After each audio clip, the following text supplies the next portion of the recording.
Hola, ¿qué tal? ¿Cómo están? Reciban un saludo muy afectuoso de mi parte, deseándoles un inicio del 2026 a pesar de las tristes circunstancias con las que iniciamos este año, pero que sea de beneficio y de provecho para cada uno de nosotros. El motivo de este video es para hacerte una cordial invitación al curso que inicia el 17 de mayo a las 10 de la mañana, dedicado a la magna obra de Joseph Campbell, Las Máscaras de Dios. En este curso de 5 sesiones vamos a trabajar el tomo primero, la primera parte del tomo primero, que es donde él da la fundamentación de su exploración, digamos, la estructura teórica que mueve a las máscaras de Dios, ¿no? Y es verdaderamente fascinante eh, darnos cuenta a través de este libro y de otros que le antecedieron, que tenemos una tercera vía que es distinta a lo que usualmente, no sé si lo hayas visto o conozcas, estos debates tiktokeros entre ateos y creyentes, como si el mundo académico y como si el mundo de la vida tuviera que definirse necesariamente en base a esas dos posturas. O eres un fanático religioso o eres un ateo beligerante, ¿no? Digamos, y que mira con desprecio la religión. Y además siempre se piensa la religión solamente en términos de institución, ¿no? En términos de lo que el cristianismo dice o lo que cierto cristianismo de tipo protestante o conservador dice sobre lo que es la religión. Pero las máscaras de Dios y lo que viene antes de las máscaras de Dios justamente es encontrar una vía de mayor validez y de mayor profundidad y de mayor riqueza respecto a la comprensión de lo sagrado y de sus máscaras, es decir, de los modos como estos sagrados se manifiestan en la experiencia humana desde hace miles de años. Y todo esto viene de lo que en el siglo XIX sucede, digamos, cómo desembocan, hay diferentes hilos que se anudan para dar lo que hoy se conoce como las ciencias de la religión. Por un lado está este asunto de que decíamos, ¿no? La religión siempre se ha pensado, ¿no? Particularmente los griegos lo hicieron, ¿no? Es muy notorio cómo en el pensamiento griego existe una crítica a la religión, pero en el pensamiento hindú no, por ejemplo. En el pensamiento hindú más bien se da una exploración metafísica desde lo religioso, ¿no? Desde, digamos, una interpretación esotérica como la de los Upanishads respecto a la experiencia de lo sagrado y del universo, ¿no? Pero por un lado entonces está este desarrollo del pensamiento frente a la religión, que digamos en la modernidad va a desembocar en críticas muy potentes como la de Spinoza o lo del el enciclopedismo, Voltaire criticando la idea de un Dios bondadoso frente al terremoto de Lisboa en el siglo XVIII, la religión dentro de los límites de la mera razón, ese gran texto de Kant, o digamos las apropiaciones y las interpretaciones que hace de la religión el idealismo alemán a principios del siglo XIX.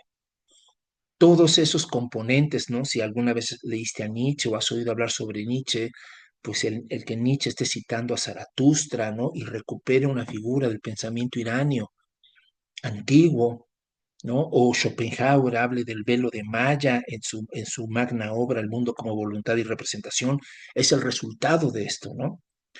Pero también se da otro fenómeno que, digamos, acompaña a esto que estamos comentando, que tiene que ver con el colonialismo europeo, es decir, este expansionismo de del eurocentrismo, ¿no? Que está, digamos, colonizando y generando estos enclaves económicos, políticos, militares en todo el mundo, va a tener como resultado un enorme caudal de información sobre la vida de pueblos tan distantes y tan diferentes del pensamiento europeo. Y entonces se va a conocer por primera vez, o se van a empezar a traducir textos del sánscrito, o se va a conocer la literatura china, o se va a conocer el pensamiento religioso de América o de África. Y entonces por primera vez se tiene un caudal de información que nunca antes se había tenido respecto a la vida religiosa del hombre en términos digamos, planetarios, ya no solamente la historia de la Europa cristiana, ¿no? O sus discusiones, ¿no? Al interior, ¿no? de esta historia, sino, digamos, vasta.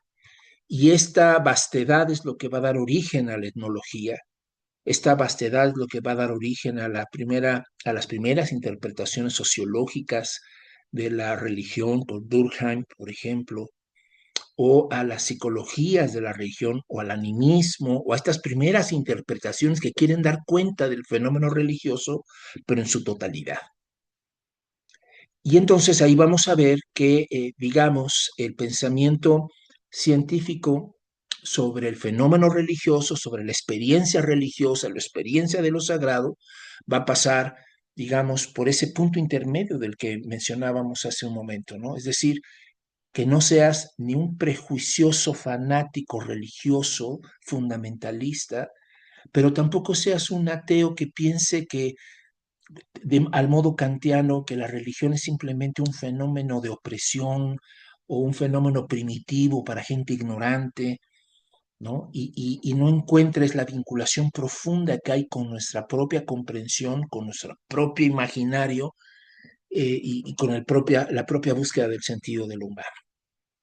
Entonces, esta tercera vía es justamente la que Mircea Eliade, por ejemplo, 10 años antes del libro que nos ocupa a nosotros, el de Joseph Campbell, van a abrir la comprensión de la experiencia religiosa del hombre religioso frente a lo sagrado, frente a lo que el hombre religioso llama lo sagrado.